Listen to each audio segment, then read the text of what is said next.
j'espère que vous allez bien. Je me présente, je m'appelle Aménan et bienvenue sur l'éveil ivoirien. Alors, je pense que la vidéo d'aujourd'hui, elle va durer 3 minutes à tout casser parce qu'en fait, je voulais parler du programme d'immigration 2023 du Québec. Et pourquoi la vidéo, elle va pas être longue? Parce qu'en fait, la loi, elle n'a pas été votée. Et je vois tellement tout et n'importe quoi sur internet que là je me devais de faire une vidéo pour vous expliquer en réalité qu'est-ce qui se passe. Comment je tourne cette vidéo? Cela fait environ 3 jours que par voie de presse le gouvernement du Québec a décidé d'annoncer le nouveau plan d'immigration à venir. Donc en fait il faut savoir que le Québec c'est une province qui est extrêmement dynamique mais qui a 2 points en fait essentiels qui font que malheureusement les immigrants ne s'y intéressent pas forcément beaucoup. Le premier point, c'est qu'en fait c'est une province qui est 100% francophone, donc il y a beaucoup d'immigrants qui n'ont pas l'envie forcément d'apprendre le français, qui est une langue qui est très difficile. Et le deuxième point, c'est parce qu'en fait le système d'immigration du Québec est beaucoup plus complexe que celui des autres provinces. Rentrons maintenant dans le vif du sujet. Donc, qu'est-ce qui va potentiellement changer? Donc, en fait, il faut savoir qu'actuellement, au Québec, il y a environ 40 à 50 000 nouveaux arrivants chaque année. Et donc là, ils veulent augmenter ce seuil à 60 000 nouveaux arrivants.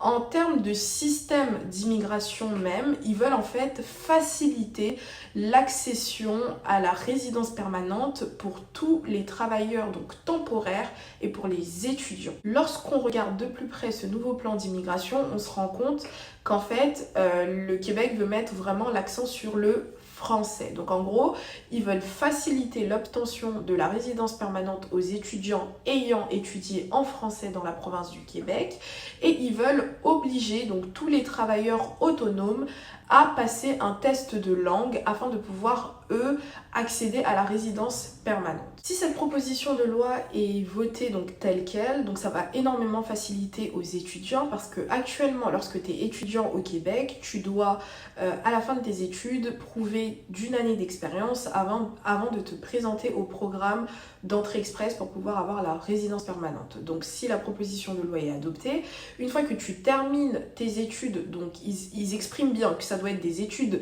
effectuées en français dans la Québec du Québec. Donc une fois que tu as obtenu ton diplôme, directement tu vas pouvoir en fait faire ta demande donc de résidence permanente. Donc ça c'est vraiment une super bonne nouvelle pour les étudiants et je pense que ça va vraiment emmener énormément d'étudiants, notamment africains, etc., à choisir encore plus la province du Québec. Et concernant les travailleurs, si cette proposition de loi elle est adoptée, donc il y a un gros point positif et il y a un gros point négatif. Donc le gros point positif, c'est qu'en fait, ils veulent baisser les exigences en termes de catégorie de travail.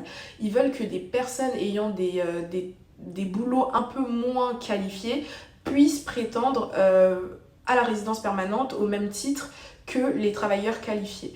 Le gros point négatif, c'est vraiment par rapport à la langue parce qu'ils veulent imposer donc l'obtention d'un test de français pour pouvoir en fait obtenir la résidence permanente et même pour les travailleurs ultra qualifiés. Ils veulent vraiment que plus de 90% des travailleurs demandant la résidence au Québec puissent justifier d'un niveau de français qui est convenable.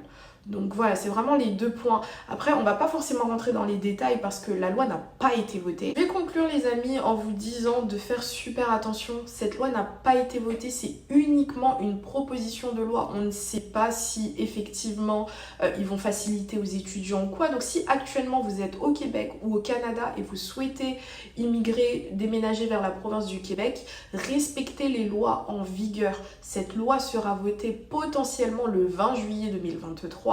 Mais comme toute proposition de loi, il y aura forcément des ajouts, des changements, etc. Peut-être même que cette loi, finalement, ils vont peut-être pas la voter, on ne sait pas. Donc, respectez les règles actuelles. Puis vraiment, dernière chose, même si cette loi, elle est votée telle quelle le 20 juillet 2023, à la fin de la journée, on ne sait même pas quelle sera la date d'exécution. Donc, ce sera potentiellement en septembre 2023 ou peut-être même l'année prochaine en janvier. Donc, on en a vraiment aucune idée. Donc respectez les règles et je vous souhaite une excellente journée, fin de soirée, peu importe, et je vous dis à bientôt pour une prochaine vidéo. Bye bye.